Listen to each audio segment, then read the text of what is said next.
Welcome to the Rim Brake Rodeo. We hope this video helps. In this video, I will show you how to change your Jeep Commander headlight. First, let's gather our tools. You'll need a flathead screwdriver and your brand new headlight bulb. Safety is key, so make sure your vehicle is completely off and the parking brake is engaged.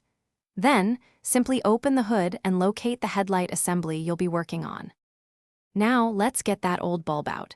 Take your flathead screwdriver and carefully pry off the small plastic trim piece.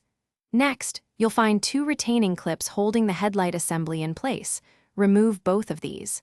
With the clips out, gently pull the entire headlight assembly forward.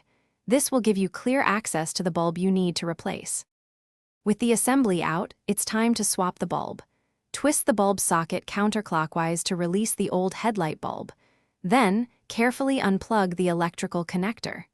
Now, take your new bulb and insert it into the socket, making sure it's seated perfectly. Finally, reconnect the electrical connector to your fresh bulb, ensuring a secure connection. Almost done, carefully slide the headlight assembly back into its original spot. Reinsert the two retaining clips to secure it firmly in place. Don't forget to snap the plastic trim piece back on until you hear it click. Finally, turn on your headlights to confirm that your brand new bulb is shining brightly and working perfectly. Great job! Thanks for watching. Consider subscribing if we helped you.